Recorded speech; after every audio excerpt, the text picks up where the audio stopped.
Hello, जय हिंद दोस्तों। कैसे हैं? बढ़िया। ठीक है, तो चलिए हम पढ़ाई में और आगे बढ़ें। तो इससे पहले मैंने आप लोगों को एक केस बताया था, जिस केस का नाम था सबरीमाला का मुद्दा।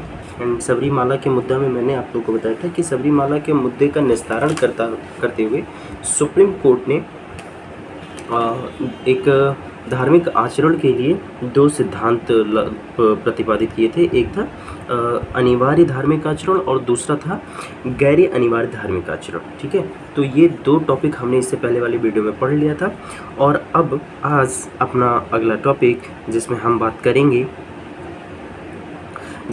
हम बात करेंगे धार्मिक स्वतंत्रता और हिजाब के मुद्दे पर। हिजाब के मुद्दे पर भी यूपीएससी में काफ़ी बार क्वेश्चन पूछा है। ठीक है, तो आइए देखते हैं।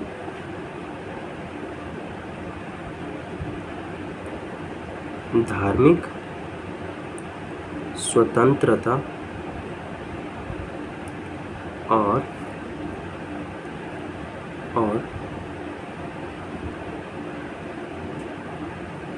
हिजाब का मुद्दा।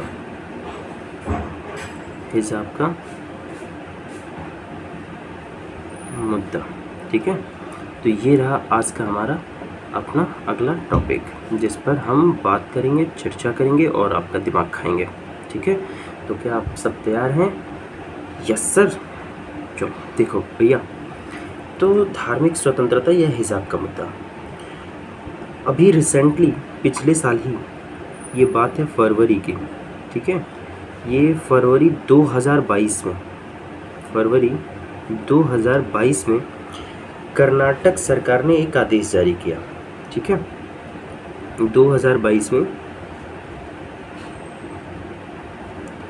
कर्नाटक सरकार ने क्या किया, एक आदेश जारी कर दिया। और ये आदेश क्या था? ये आदेश था कि भैया स्कूलों में, जो स्कूल है ना, इन स्कूलों में यूनिफॉर्म की एक रूपता होनी चाहिए। यूनिफॉर्म की एक रूपता होनी चाहिए। ठीक, यूनिफॉर्म की क्या होनी चाहिए? एक रूपता होनी चाहिए। और इसी के बेसिस पर हमारे कर्नाटक सरकार ने यूनिफॉर्म की एक रूपता का मतलब ना कि स्कूल में जितने बच्चे हैं सभी एक ही यूनिफॉर्म में दिखाई देंगे। ठीक है, ये 2022 में फरवरी में कर्नाटक सरकार ने अपने राज्य में ये रूल लागू किया था। और इसी रूल के तहत स्कूलों में हिजाब पहनने पर रोक लगा दिया था। ठीक है, इसी के तहत हिजाब पहनने पर हमारी कर्नाटक सरकार ने कर्नाटक में रोक लगा दिया था। ठीक है, अब भाई साहब, हिजाब पर रोक लगते ही ये हिजाब का मुद्दा धीरे धीरे सांप्रदायिक रूप ले लिया।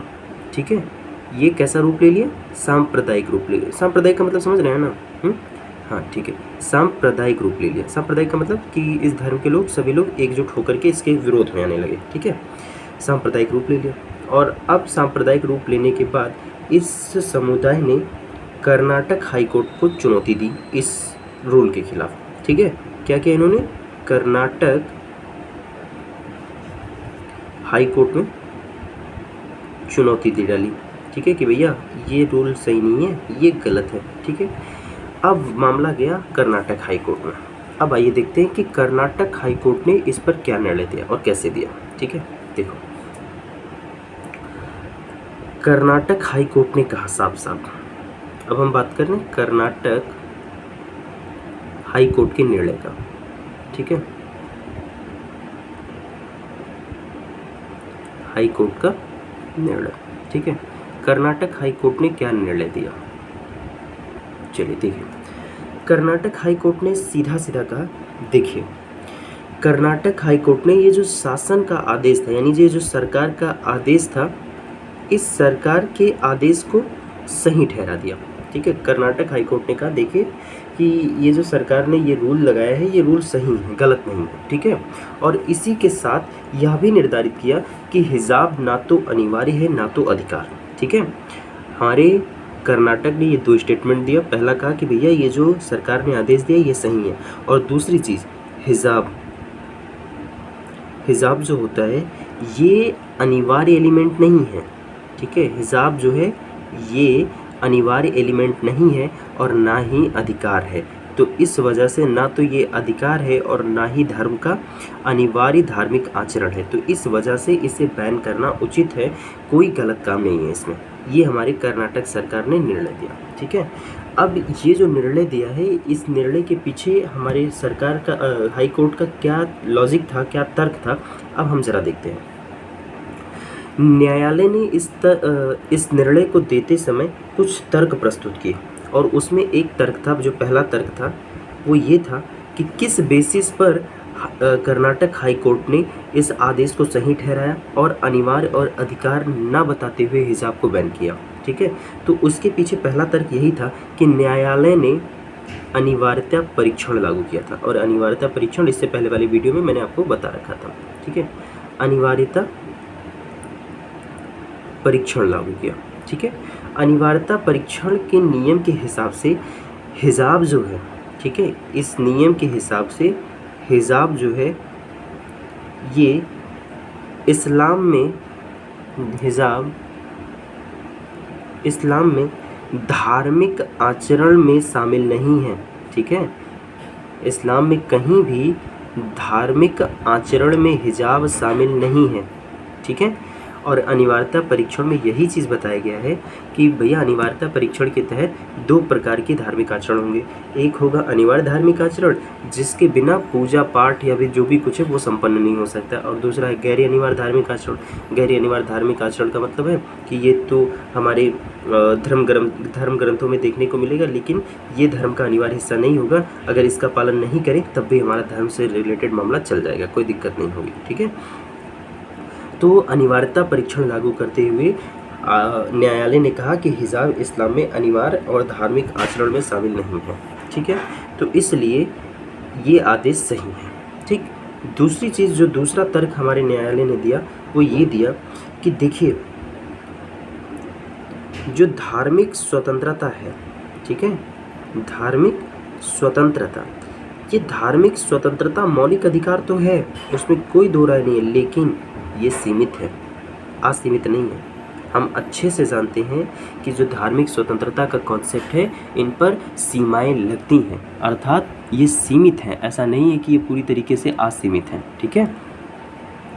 उसके बाद और विशेष परिस्थितियों में राज्य इसे सीमित कर सकता है धार्मिक स्वतंत्रताओं को। तो विशेष परिस्थिति आ गई, सीमित कर दिया, क्या दिक्कत हो गया, ठीक है, कोई दिक्कत नहीं हो गया, ठीक। तो ये है भैया। उसके बाद तीसरा तर्क हमारे न्यायालय ने दिया कि स्कूल में अगर यूनिफॉर्म की एक रूपता होगी,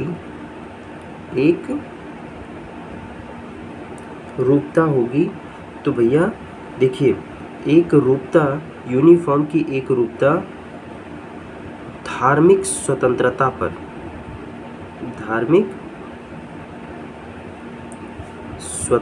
पर लगाया गया एक युक्ति युक्त प्रबंधन है,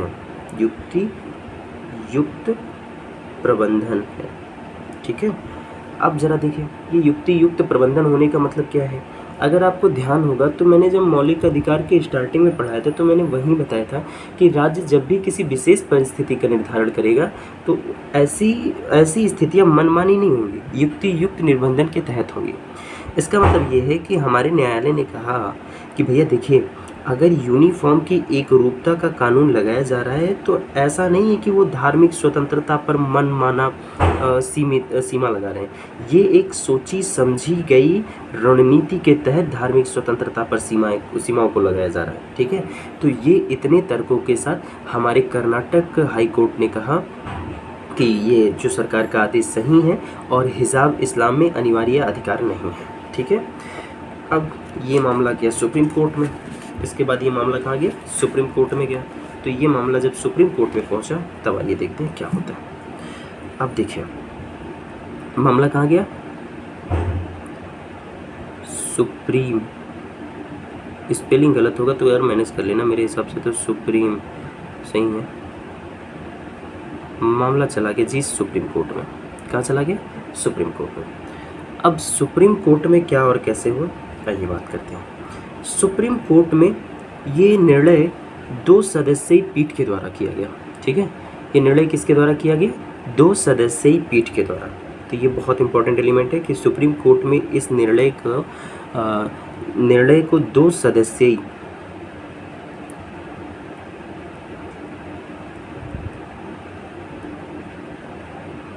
सदस्यीय खंडपीठ, ठीक है, 2 सदस्यीय खंडपीठ। देखिए, जब कोई बहुत बड़ा निर्णय होने वाला था ना, तो वो एक अकेला जज इस निर्णय को नहीं देता है। तो फिर जजमेंट करने के लिए कुछ सदस्यों की पैनल बनती है, बेंच बनती है। ठीक है, और उस बेंच पे जितने लोग होते हैं उसी के आधार पे हम कहते हैं कि 2 सदस्यीय खंडपीठ, यानी यहाँ पे 2 सदस्य थे। जजों के कितने मेंबर थे? यहाँ पे 2 मेंबर थे। ठीक है, 2 बेंचेस में यहाँ पे इस पर निर्णय किया गया। ठीक है, अब 2 बेंचेस में क्या होता है? 2 जज बैठते हैं और दोनों जज अपनी अपनी दलीलें सुनते हैं और फिर दोनों जजों के बीच में वोटिंग होती है। ठीक है, जैसे यहाँ 2 ही हैं, अगर दोनों सहमत हो गए तो वो चीज़ लागू हो जाएगी, और अगर दोनों असहमत हुए तो चीज़ लागू नहीं होगी। और अगर दोनों में मतलब ना पहला वाला राज़ी हो रहा ना दूसरा वाला राज़ी हो रहा, तो ऐसे में भी कोई कानून या जो भी वो क्या नाम है केस होता है वो उसका निर्णय नहीं हो पाता। ठीक है, तो अब यहाँ ज़रा देखें, यहाँ पहले जस्टिस थे हमारे हेमंत गुप्ता। पहले जस्टिस कौन थे यहाँ पे? हेमंत गुप्ता, ये पहले जस्टिस थे। ठीक है, 2 जज थे, तो ये हमारे पहले जज हैं। देखिए, जस्टिस हेमंत गुप्ता ने कहा कि हिजाब पर रोक सही है। ठीक है, हिजाब पर जो रोक लगाया गया सही है। ठीक है, हिजाब पर रोक क्या है? सही है, गलत नहीं है। अब इसके पीछे इन्होंने क्या तर्क दिया, आइए देखते हैं। देखिए, पहली चीज़ इन्होंने कहा कि भारत एक पंथ निरपेक्ष राज्य है। पंथ निरपेक्ष राज्य, पंथ निरपेक्ष होने का मतलब कि धर्म से न्यूट्रल है, तटस्थ है पूरी तरीके से। भारत किसी धर्म विशेष को ये कोई अधिकार नहीं देता है। ठीक है, और अगर हमारा भारत एक पंथ निरपेक्ष है तो भाई किसी भी प्रकार के धर्म के जो प्रतीक हैं, किसी भी धर्म के प्रतीक को और आचरण को अगर आप क्लास में अनुमति देते हैं तो इसका मतलब आप धर्म या पंथ निरपेक्षता के खिलाफ जा रहे हैं। ठीक है, हेमंत गुप्ता ने हिजाब पर रोक को सही बताया और उन्होंने बताया कि देखिए, हमारा भारत पंथ निरपेक्ष है, मतलब यहाँ किसी भी धर्म को विशेष अधिकार नहीं मिलेगा। ठीक है, और अगर ऐसे में हम किसी धर्म के प्रतीक को या उसके आचरण को क्लास में अनुमति दे रहे हैं तो इसका मतलब हम किसी एक धर्म विशेष के पक्ष में ज़्यादा झुके हुए हैं, जो कि पंथ निरपेक्षता के विरुद्ध होगा, खिलाफ होगा। इस वजह से हिजाब पर रोक सही है। ठीक है, दूसरी चीज़ कि जो विद्यालय है, इस विद्यालय में धार्मिक आचरण, धार्मिक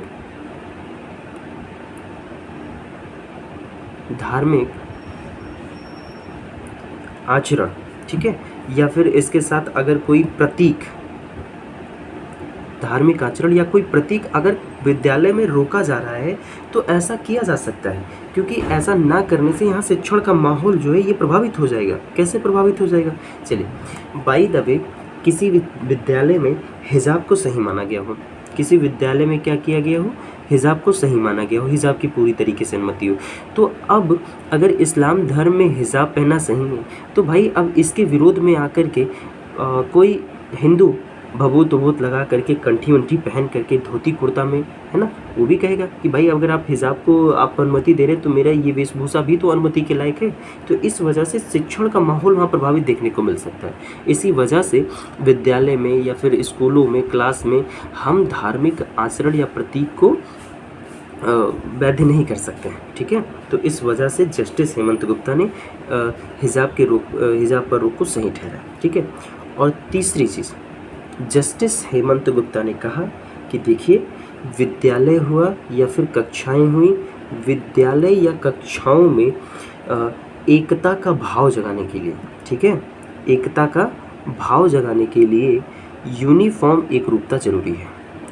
अगर सभी बच्चे एक ही यूनिफॉर्म में होते हैं तो ऐसे में उन बच्चों के बीच में आपस में ये भावना ज़्यादा बढ़ती है कि हम एक ही प्रवृत्ति के तो लोग हैं, हम एक ही लोग हैं जो कि सेम तरीके से दिख रहे हैं, है ना।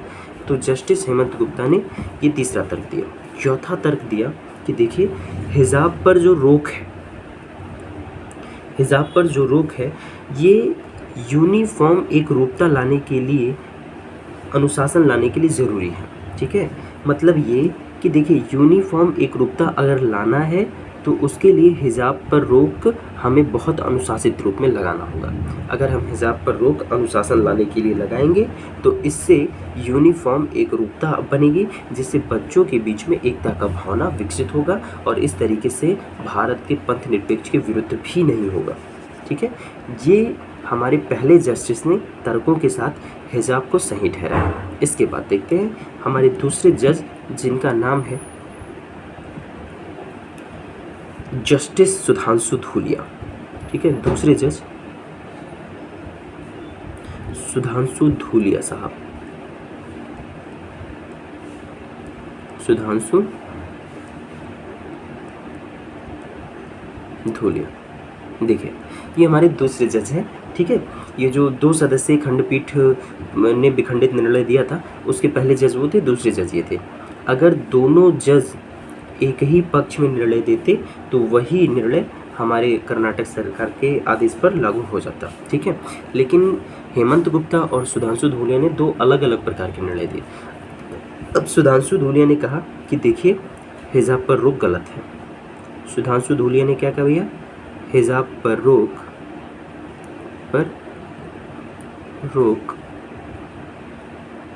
गलत है। जस्टिस हेमंत गुप्ता ने क्या कहा था, सही है, उसके अपने तर्क थे। अब ये सुधांशु धूलिया के अपने तर्क हैं। इन्होंने कहा कि पहली चीज़ कि किसी भी व्यक्ति को विचार और अभिव्यक्ति की स्वतंत्रता प्राप्त है। पीछे पढ़े थे ना आर्टिकल 19 क्लॉज 1। ठीक है, तो अभिव्यक्ति तो गलत लिखा उठा जी, अभिव्यक्ति अब सही।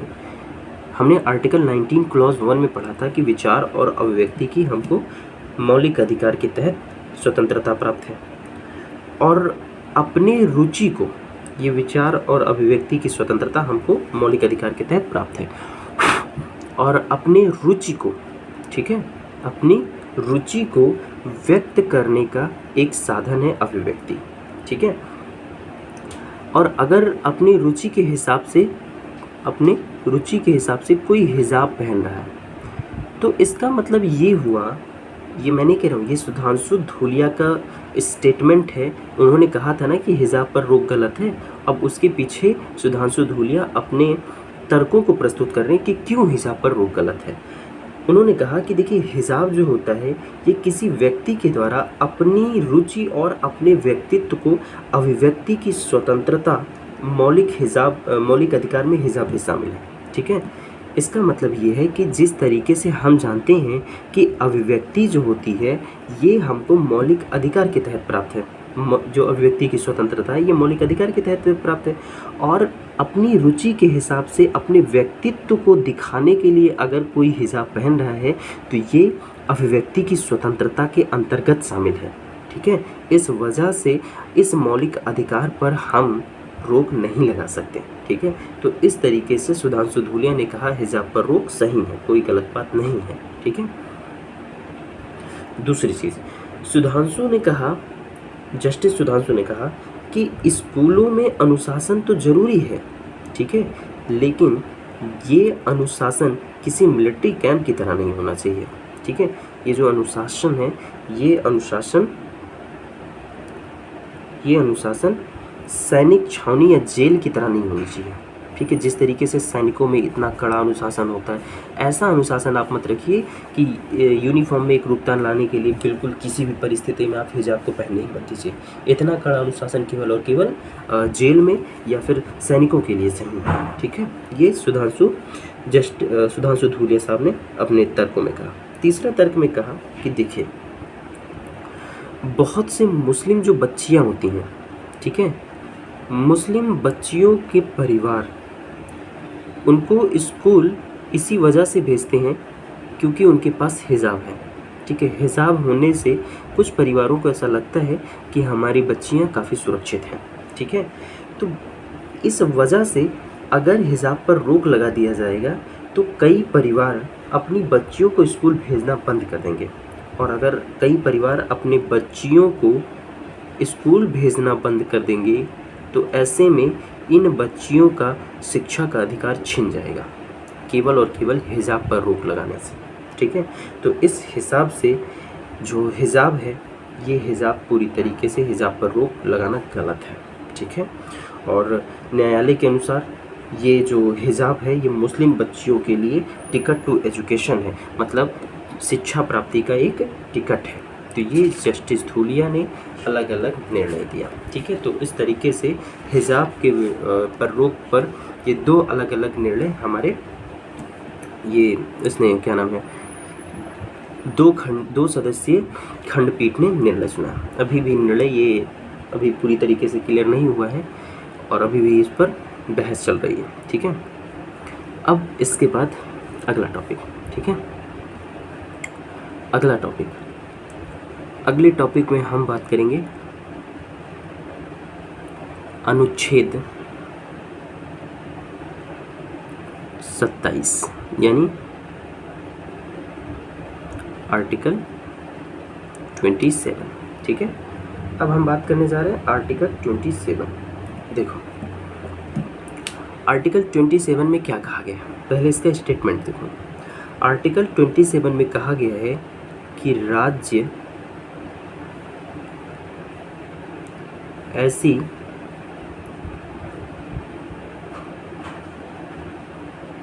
ऐसा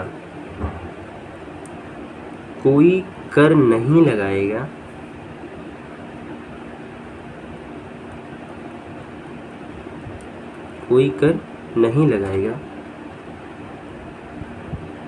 जिससे प्राप्त आय किसी धर्म विशेष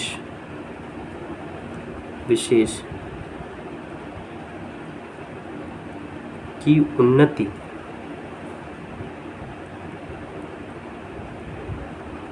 के लिए व्यय की जाए। ठीक है, ये है स्टेटमेंट। अब ये स्टेटमेंट क्या है जरा समझते हैं। देखो इसमें कहा गया ना कि राज्य ऐसा कोई टैक्स नहीं लगा सकता। ठीक है, राज्य ऐसा कोई टैक्स नहीं लगा सकता कि उस टैक्स से जो भी आय हो ये आय किसी विशेष धर्म की उन्नति के लिए खर्च किया जाए। जैसे मान लेते हैं उत्तर प्रदेश में, कहाँ पे, उत्तर प्रदेश में वर्तमान समय में मुख्यमंत्री आदित्य योगीनाथ सिंह हैं। तो अब योगीनाथ सिंह एक ऐसा टैक्स लगा दें, कोई भी टैक्स। अब इस टैक्स से जितना भी इनकम हुआ, ठीक है, इस टैक्स से जितना भी इनकम हुआ, इस इनकम को वो पूरी तरीके से मुस्लिम धर्म के समुदाय पर खर्च करें। ठीक है, तो आर्टिकल 27 इसी चीज़ को मना ही करता है कि योगी जी आप नहीं कर सकते ऐसा। केवल मुस्लिम क्या, अगर हिंदू के पक्ष में करना चाहें तो भी नहीं कर सकते, क्योंकि ये संविधान में वर्णित आर्टिकल 27 के खिलाफ हो जाएगा। ठीक है, इसका मतलब राज्य ऐसी कोई टैक्स नहीं लगा सकती है, ऐसा कोई कर नहीं लगा सकता है कि उस कर से जितना रेवेन्यू हो वो रेवेन्यू कहाँ खर्च हो, किसी एक ही धर्म की उन्नति के लिए खर्च हो, ऐसा नहीं हो सकता है। ठीक है, इससे आर्टिकल 27 को अगर आप देखें, ध्यान से समझें, तो इससे ये आर्टिकल क्या बताना चाह रहा है? ये आर्टिकल बताना चाह रहा है कि सर्वधर्म समभाव। ये क्या बताना चाह रहा है? सर्वधर्म समभाव, मतलब सभी धर्म एक समान होने चाहिए राज्य के लिए। ठीक है, आर्टिकल 27 सर्वधर्म समभाव के बारे में बताता है। क्लियर? ठीक है, चलो इसके बाद अब हम बात करेंगे अपने नन्हे से आर्टिकल 28।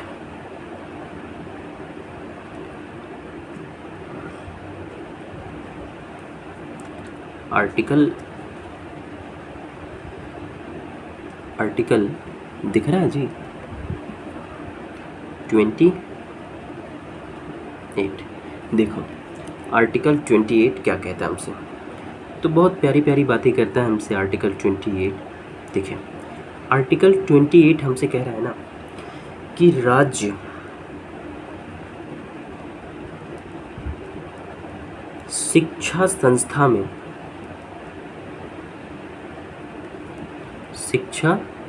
संस्था में धार्मिक शिक्षा की मनाही, राज्य की यहाँ की रहेगा यार, शिक्षा की मनाही की गई है। ठीक है, चलो समझो। आर्टिकल 28 कहता है कि राज्य की शिक्षा संस्था में धार्मिक शिक्षा की मनाही की गई है। इसका क्या मतलब है कि जितनी राज्य की शिक्षा संस्थाएं हैं, किसी राज्य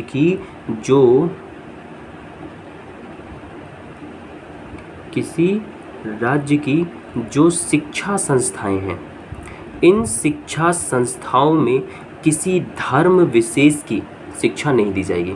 ठीक है, आर्टिकल 28 में कहा गया। आर्टिकल 28 में क्या कहा गया? आर्टिकल 28 में कहा गया है कि राज्य की जितनी शिक्षा संस्थाएं हैं, उन शिक्षा संस्थाओं में किसी धर्म की शिक्षा नहीं दी जाएगी।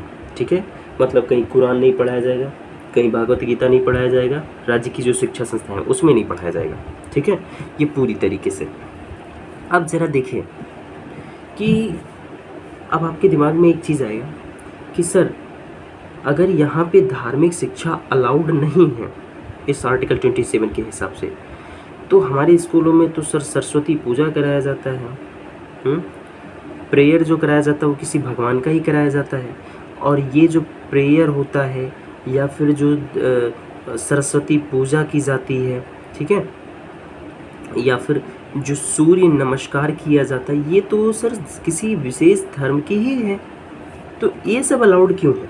देखिए ये हमारे स्कूलों में या फिर जो हमारी सोच है, हमको ऐसा लगता है कि ये सब चीज़ें किसी धर्म विशेष से संबंधित नहीं है, ये चीज़ें हर एक के लिए ज़रूरी है। ठीक है, तो ये थोड़ा सा कंट्रोवर्शियल है और ये चीज़ हालांकि नहीं होनी चाहिए स्कूलों में, पर सब करते हैं और ये बोल करके करते हैं कि ये किसी धर्म विशेष की शिक्षा नहीं है, ये सभी लोगों के लिए ज़रूरी है। सूर्य नमस्कार एज अ व्यायाम सभी लोगों के लिए ज़रूरी है। ठीक है, तो प्रेयर सभी लोगों के लिए ज़रूरी है। ये जो प्रेयर कर रहे हैं ये हम सीखने के लिए प्रेयर कर रहे हैं, ऐसा बोल करके सब धार्मिक शिक्षा का थोड़ा सा हम देखते हैं कि प्रचार प्रसार हो जाता है स्कूलों में, हालांकि नहीं होना चाहिए। ठीक है, अब यहाँ ज़रा देखो राज्य की शिक्षा संस्था।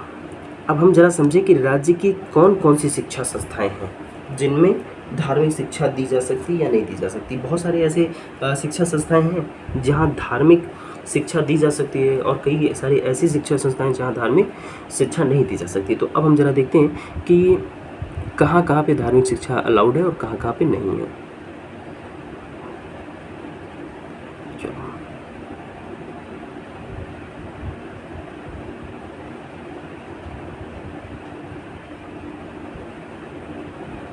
चलिए देखते हैं। तो सबसे पहले हम देखते हैं कि शिक्षा संस्था कितने प्रकार की होती है।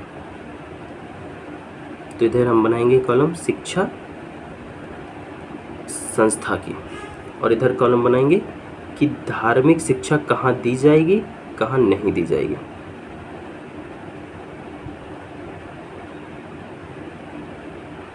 धार्मिक शिक्षा कहीं दी जाएगी या कहाँ नहीं दी जाएगी। ठीक है, अब ज़रा देखो पहली जो शिक्षा संस्था है इसे हम लोग कहते हैं राज्य द्वारा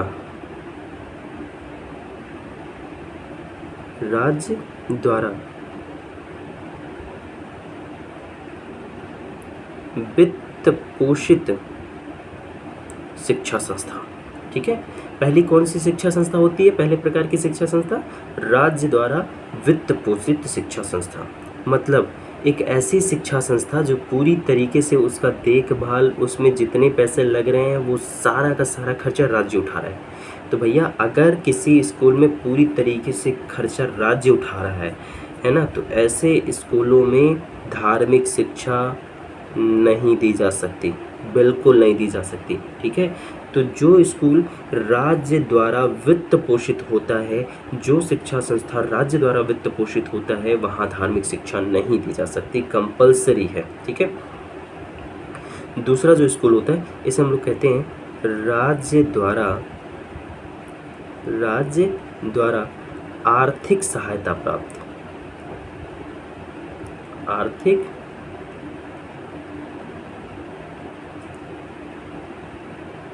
सहायता प्राप्त शिक्षा।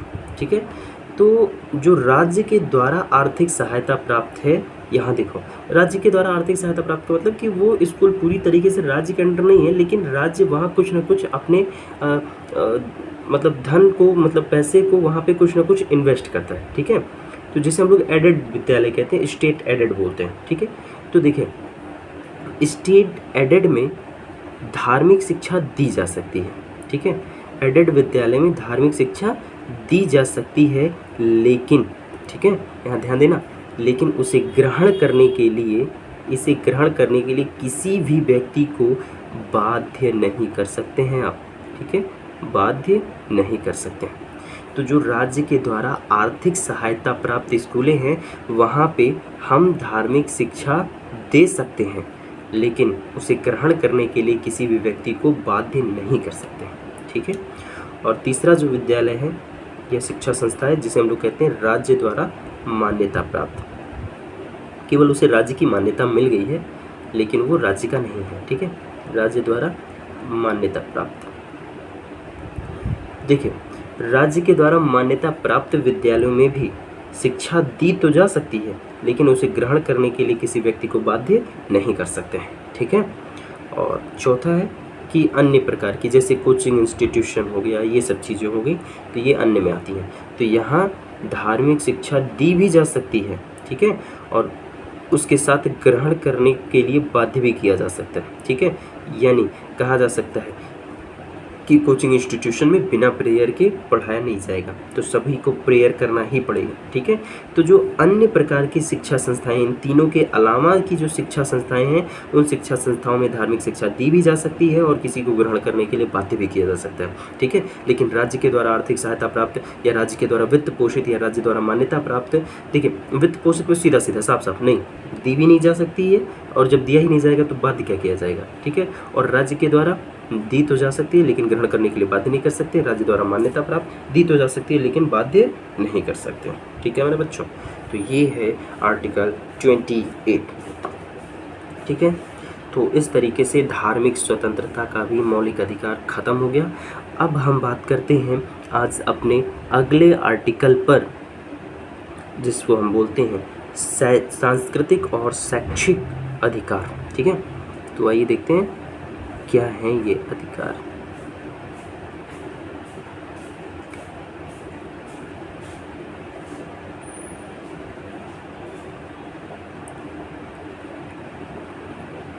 सांस्कृतिक और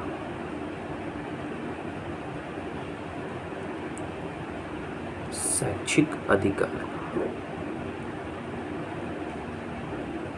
ठीक है, तो ये जो अधिकार हम देख रहे हैं, अब हमें इन्हीं पर बात करनी है। और ये कहाँ से कहाँ तक है, तो हमें पता है कि आर्टिकल 29 और आर्टिकल 30, ये जो दो आर्टिकल हैं, ये सांस्कृतिक और शैक्षिक अधिकार के लिए हैं। ठीक है, चलो अब इन सब में हमें बात करनी है, और कुछ ही 1-2 आर्टिकल और बचे, उसके बाद हमारा फंडामेंटल राइट खत्म हो जाएगा। फिर हम फंडामेंटल राइट पर रिलेटेड क्वेश्चन सॉल्व करेंगे। ठीक है, देखो भैया सबसे पहले हम बात करते हैं आर्टिकल 29। ठीक है, अब देखो आर्टिकल 29 क्या बोला है।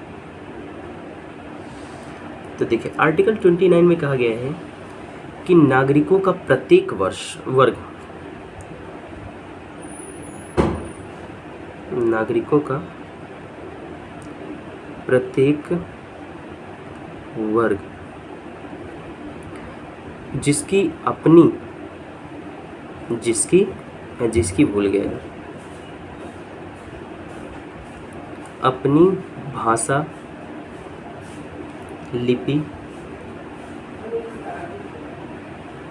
भाषा, लिपि और संस्कृति है, और संस्कृति है, उसके संरक्षण का अधिकार होगा, उसके संरक्षण का अधिकार होगा। ठीक है, और इसी में और है राज्य की राज्य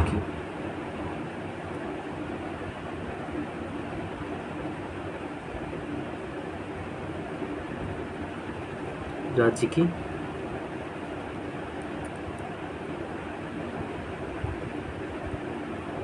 शिक्षा संस्था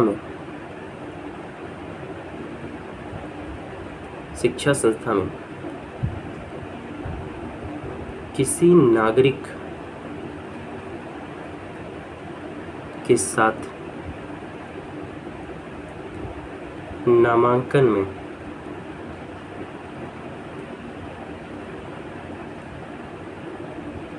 धर्म, मूल वंश,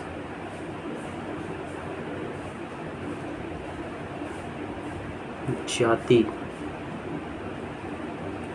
और भाषा, इनके आधार पर भेदभाव नहीं किया जाएगा। ठीक है, तो ये है आर्टिकल 29। अब इसको ध्यान से समझना में। देखो क्या कहा जा रहा है, नागरिकों का प्रत्येक वर्ग। ठीक है, मतलब कोई भी वर्ग हो, नागरिकों का कोई भी वर्ग हो, अगर उस वर्ग की अपनी एक नियत भाषा है, उसकी एक लिपि है, उसकी अपनी एक संस्कृति है, ठीक है, तो इस वर्ग को अपनी भाषा, लिपि और संस्कृति की रक्षा करने का अधिकार प्राप्त है। ठीक है, उसको क्या प्राप्त है, अपनी संस्कृति, भाषा और लिपि की रक्षा करने का अधिकार प्राप्त है। ठीक है, मतलब वह अपने भाषा का, लिपि का और संस्कृति का अगर कहीं अनादर हो रहा है या कहीं वो असंरक्षित है, तो ऐसे नागरिकों का वर्ग उसे संरक्षित कर सकता है। ठीक है, और साथ ही साथ कहा गया है इस आर्टिकल में कि जो राज्य की शिक्षा संस्था है, ठीक है, उसमें अगर कोई नागरिक अपना नामांकन कराने जा रहा है तो किसी धर्म के आधार पर, उसके मूल वंश के आधार पर, जाति के आधार पर, उसकी भाषा के आधार पर कोई भेदभाव नहीं किया जाएगा।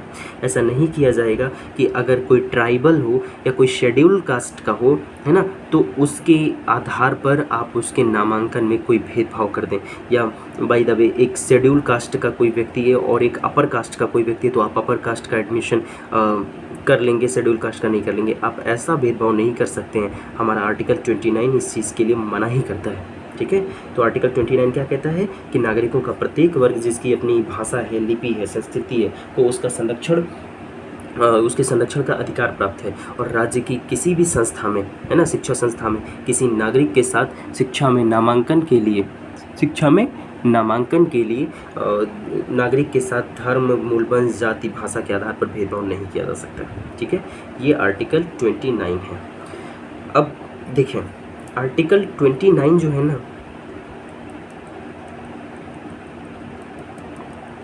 आर्टिकल 29 जो है एक्चुअल में ये भारतीय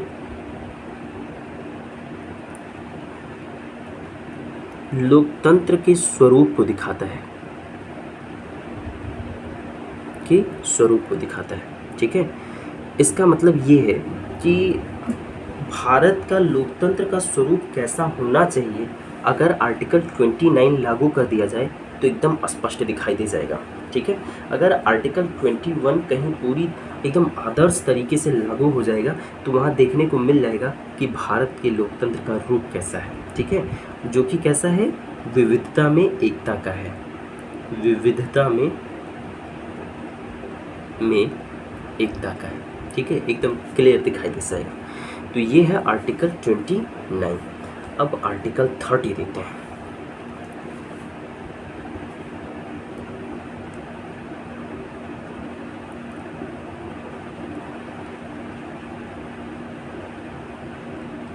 आर्टिकल 30।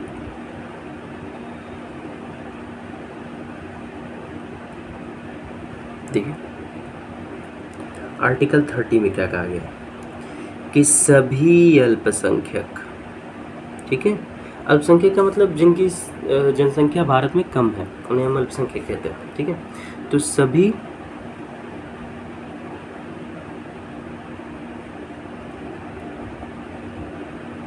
अल्पसंख्यक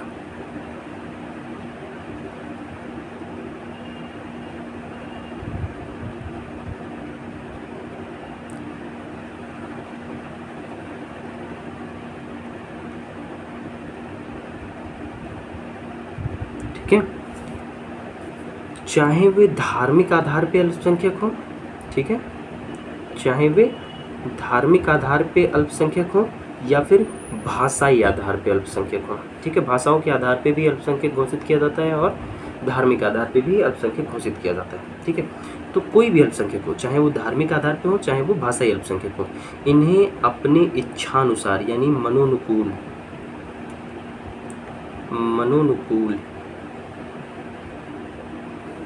संस्था, शिक्षा संस्था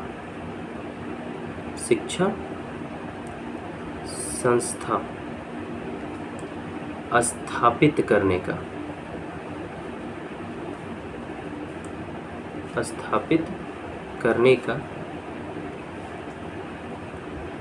अधिकार होगा, ठीक है।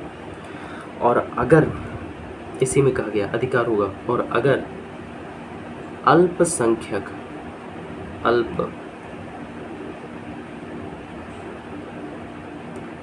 अल्पसंख्यक शिक्षा संस्था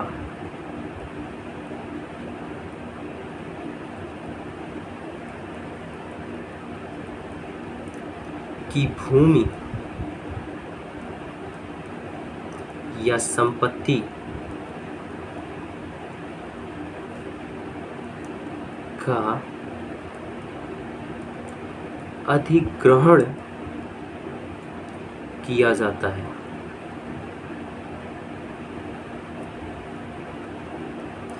तो बाजार दर पर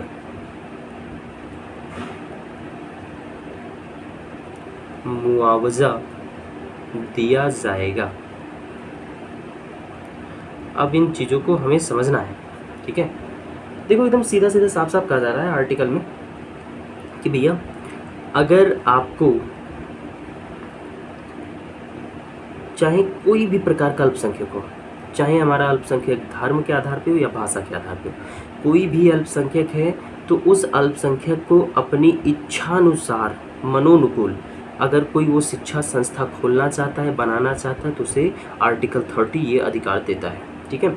आर्टिकल 30 क्या करता है?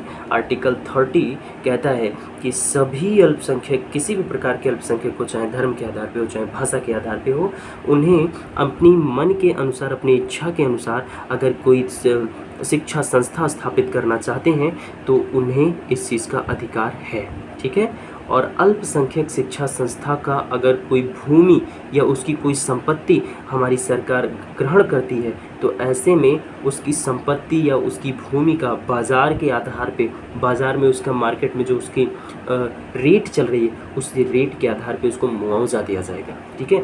ये चल रहा है आर्टिकल 30 के बेसिस पर। अब ऐसा क्यों कहा गया है? क्योंकि देखिए ऐसा आर्टिकल 30 के पीछे का कारण क्या है, क्यों आर्टिकल 30 अल्पसंख्यकों को इतना सपोर्ट कर रही है, तो उसका बेसिस कारण ये है कि आप अगर अपने कहीं जहाँ भी आप हों, आप देखिएगा तो जो बहुसंख्यक समाज है, बहुसंख्यक समाजों का आप हर 10 कदम पर एक स्कूल ज़रूर देखने को पा जाएंगे, लेकिन अल्पसंख्यकों के स्कूलों की संख्या बहुत कम है ना, जिससे उनकी जो शिक्षा है वो बहुत ज़्यादा अच्छे रूप में उनको नहीं मिल पाती है। इस वजह से उनको बढ़ावा देने के लिए, समाज में उनको इक्वल करने के लिए हमने आर्टिकल 30 में इतनी सुविधाओं को दे रखा है। हमने नहीं दिया है, मतलब बनाने वालों ने दिया है।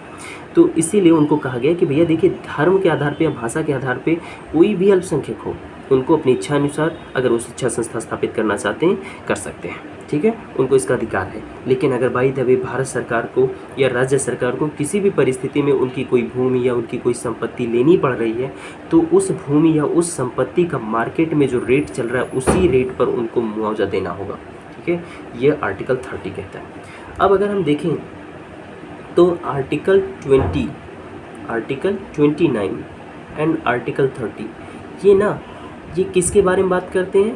तो ये विशेष तौर पे अल्पसंख्यक वर्गों को लेकर के बात करते हैं। यानी अल्पसंख्यक जितने लोग हैं, ये दोनों आर्टिकल अल्पसंख्यक हितों का संरक्षण करते हैं। ठीक है, बात समझ में आ गई?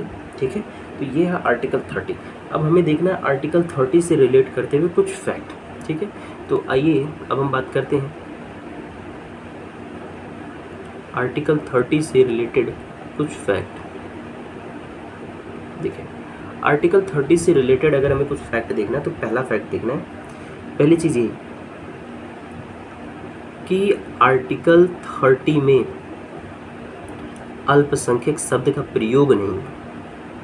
ठीक है, आर्टिकल 30 में अल्पसंख्यक शब्द का प्रयोग किया गया है। अल्पसंख्यक शब्द का प्रयोग किया गया है। ठीक है, लेकिन इसकी परिभाषा हमारे आर्टिकल में नहीं की गई है। ठीक है, हमारे भारत के संविधान में अल्पसंख्यक किसे कहा जाएगा इसकी परिभाषा नहीं है।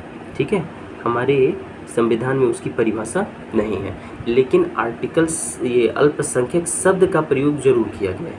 ठीक है, तो ये पहला फैक्ट है। अब ज़रा देखिए, हम बात करते हैं कि भारत में जब हमारे संविधान में अल्पसंख्यक की परिभाषा नहीं है तो हम अल्पसंख्यक कैसे डिफाइन करते हैं? तो देखिए, भारत में जो अल्पसंख्यक है ना, भारत में जो अल्पसंख्यक है ये दो बेसिस पर होते हैं। ठीक है, भारत में अल्पसंख्यक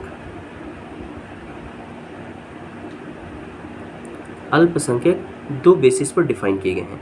पहला जो बेस है ये है धार्मिक अल्पसंख्यक, धार्मिक अल्पसंख्यक। और जो दूसरे प्रकार के अल्पसंख्यक होते हैं ये भाषाई आधार पे अल्पसंख्यक होते हैं। ठीक है, भाषा के आधार पे अल्पसंख्यक मतलब एक बाई द वे विशेष कोई भाषा है और उस भाषा को बोलने वाले लोग बहुत कम हैं तो उन्हें भी हम अल्पसंख्यक बोलेंगे, या किसी धर्म के लोग जिनकी जनसंख्या बहुत कम है उन्हें भी हम अल्पसंख्यक बोलेंगे। ठीक है,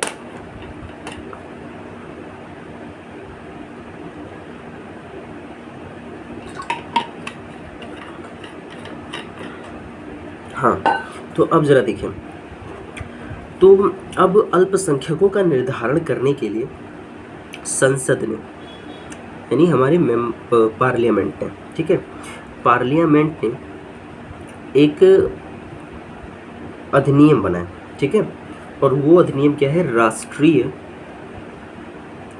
राष्ट्रीय अल्पसंख्यक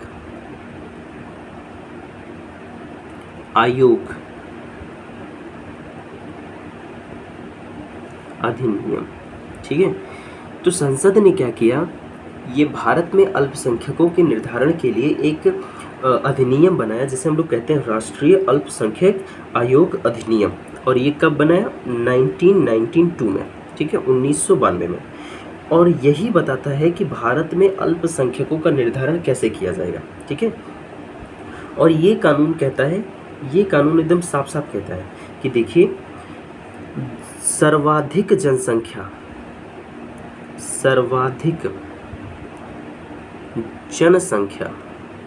ठीक है, सर्वाधिक जनसंख्या का जो समूह है इसे हम बहुसंख्यक बोलेंगे। ये इस कानून के बेसिस पर परिभाषा है। ठीक है, बहुसंख्यक कहते हैं उसको। ठीक है, सर्वाधिक जनसंख्या का जो कानून है समूह है, उस समूह को हम लोग बहुसंख्यक कहते हैं। और इनके अलावा, सर्वाधिक जनसंख्या के समूह के अलावा जो शेष समूह बच रहे हैं, ठीक है, जो शेष समूह बच रहे हैं, इन शेष समूहों में केंद्र सरकार सूचना जारी करके बताएगा कि भैया जो शेष समूह बच रहे हैं इनमें ये समूह अल्पसंख्यक हैं। ठीक है, ये चीज़ बहुत स्पष्ट तौर पे समझिए कि हमारे संसद ने अल्पसंख्यकों का निर्धारण करने के लिए 1992 में राष्ट्रीय अल्पसंख्यक आयोग अधिनियम पारित किया और ये नियम कहता है कि भारत में जो सर्वाधिक जनसंख्या के लोग हैं उनके समूह को बहुसंख्यक कहा जाएगा। ठीक है, यानी ये बहुसंख्यक की परिभाषा दे दिया, एग्जैक्टली अल्पसंख्यक की परिभाषा नहीं दिया। अब कहा कि जो बहुसंख्यक के अलावा समाज में हैं, जो जितने भी समूह बच रहे हैं, इन समूहों में कौन अल्पसंख्यक होगा, इस बात की जानकारी हमारा केंद्र सरकार सूचना जारी करेगा और उसमें बताएगा। ठीक है, अगर अभी हम वर्तमान में बात करें तो अभी हमारे वर्तमान में 6 समूह ऐसे हैं जिन 6 समूहों को अल्पसंख्यक घोषित किया गया। ठीक है, 6 समूह ऐसे हैं जिनको अल्पसंख्यक घोषित किया गया। पहला मुस्लिम, दूसरा सिख, तीसरा ईसाई, चौथा बौद्ध, पांचवा पारसी एंड छठा जैन। अभी वर्तमान समय में ये 6 लोगों को अल्पसंख्यक का दर्जा प्राप्त है। ठीक है, लेकिन अब भैया आपको पता है कि कोई भी कानून इतने आराम से लागू होने दिया नहीं जाता है। अब समझिए, आप थोड़ा सा समझिए बात को।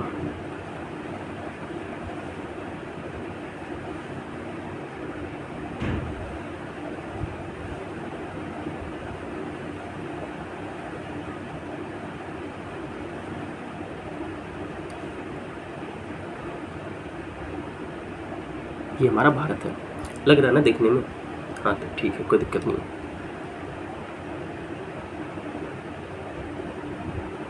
ये हमारा भारत है। अब जरा देखिए, इस भारत में जिस बेसिस पर जिस बेसिस पर ये अल्पसंख्यकों का निर्धारण किया गया, ये क्या पूरी तरीके से उचित है? आइए थोड़ा सा इस चीज़ को चेक करते हैं। देखो, भारत में कहा गया कि जिनकी जनसंख्या ज़्यादा है वो बहुसंख्यक है ना? जिनकी जनसंख्या ज़्यादा वो बहुसंख्यक, जिनकी जनसंख्या कम, हालांकि वो अल्पसंख्यक नहीं है, ऐसा नहीं है, वो केंद्र सरकार बताता है कि अल्पसंख्यक कौन है। अब ज़रा ध्यान से समझिएगा, ये जम्मू एंड कश्मीर है। सोच कर बताइए आप कि जम्मू एंड कश्मीर वाले हिस्सों में क्या हिंदुओं की संख्या ज़्यादा होगी? नहीं। अब जम्मू एंड कश्मीर में हिंदुओं की संख्या ज़्यादा नहीं है, लेकिन हिंदू यहाँ पे क्या घोषित किए गए हैं? बहुसंख्यक घोषित किया गया उस अधिनियम के तहत। तो ये चीज़ थोड़ा सा यहाँ कंट्रोवर्शियल देखने को मिल जाता है। ठीक है, तो इस कंट्रोवर्शियल को सॉल्व करने के लिए एक केस हमारे सुप्रीम कोर्ट में गया, जिसका केस का नाम है TM पाई फाउंडेशन।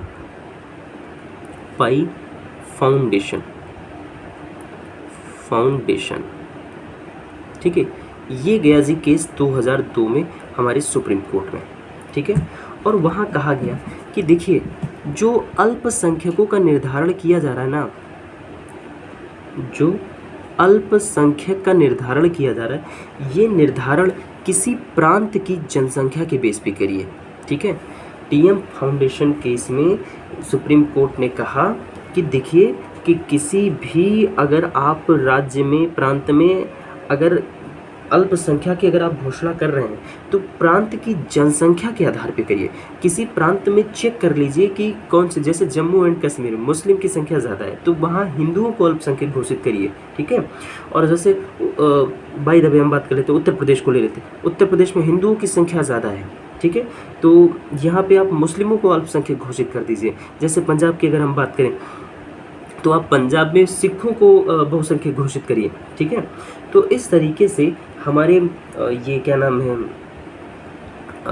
टीएम पाई फाउंडेशन केस में हमारी सुप्रीम कोर्ट ने कहा कि अगर आपको अल्पसंख्यक का निर्धारण करना है तो निर्धारण प्रांतीय आधार पे होना चाहिए, ठीक है, और किसी प्रांत की जनसंख्या के आधार पर ये निर्धारित होना चाहिए कि कहाँ अल्पसंख्यक होंगे, कहाँ बहुसंख्यक होंगे, ठीक है। अब एक नाम और है जिनका नाम है अश्वनी उपाध्याय, ठीक है।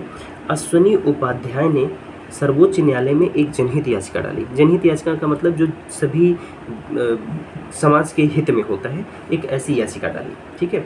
और उन्होंने ये मांग किया गया कि 6 राज्य, अश्वनी उपाध्याय ने ये मांग किया कि 6 राज्य और 2 केंद्र शासित, इसको क्या बोलते हैं, कौन सा ट्यूटोरियल बोलते हैं, केंद्र शासित, सेंट्रल रूलर बोलेंगे, कुछ और बोलते हैं यार, मैं भूल गया, चलो जो भी बोलते हैं, ठीक है। जो ये केंद्र शासित क्षेत्र है, इनमें हिंदुओं को अल्पसंख्यक का दर्जा दिया जाए।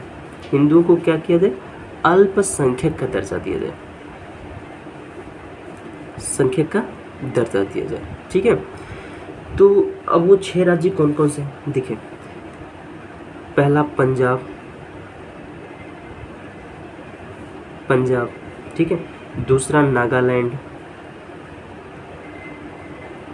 तीसरा है हमारा मिजोरम, चौथा है मेघालय, उसके बाद है मणिपुर और अरुणाचल प्रदेश। अश्वनी उपाध्याय ने सर्वोच्च न्यायालय में एक जनहित याचिका डाली और वहाँ कहा कि ये जो 6 राज्य हैं, पंजाब, नागालैंड, मिजोरम, मेघालय, मणिपुर और अरुणाचल प्रदेश, इन 6 राज्यों को हिंदुओं को अल्पसंख्यक घोषित करिए, क्योंकि यहाँ पे हिंदुओं की जनसंख्या बहुत ही कम है, ठीक है। और इसके साथ 2 शायद टेरिटोरियल कुछ बोलते हैं यार, छोड़ो, संघ शासित क्षेत्र में एक लक्षद्वीप और दूसरा जम्मू एंड कश्मीर। ये 2 जो केंद्र शासित प्रदेश हैं, इन केंद्र शासित प्रदेशों में भी हिंदुओं की संख्या बहुत कम है, अतः आप यहाँ पे इन्हें क्या घोषित करिए भैया, इन्हें घोषित करिए कि ये यहाँ पे हिंदू अल्पसंख्यक हैं, ठीक है। और याचिका में अल्पसंख्यक का निर्धारण तार्किक दृष्टि से करने की मांग की गई और प्रांत की जनसंख्या को अल्पसंख्यक के निर्धारण का आधार बनाने की मांग की गई इस केस के आधार पर, ठीक है। तो ये थोड़ा सा अल्पसंख्यक के बारे में हो गया। अब देखिए, इसके बाद अब हमें जो पढ़ना है, ये पढ़ना है हमारा लास्ट आर्टिकल, संवैधानिक उपचारों का अधिकार। तो संवैधानिक उपचारों के अधिकार को गाइस पढ़ते हैं हम कल, और संवैधानिक उपचारों का अधिकार थोड़ा बड़ा है, और इसके बाद हमारा फंडामेंटल राइट क्लियर हो जाएगा, ख़त्म हो जाएगा। उसके बाद हम राज्य के नीति निदेशक तत्व को शुरू करेंगे, ठीक है। जय हिंद, मिलते हैं अगले वीडियो में।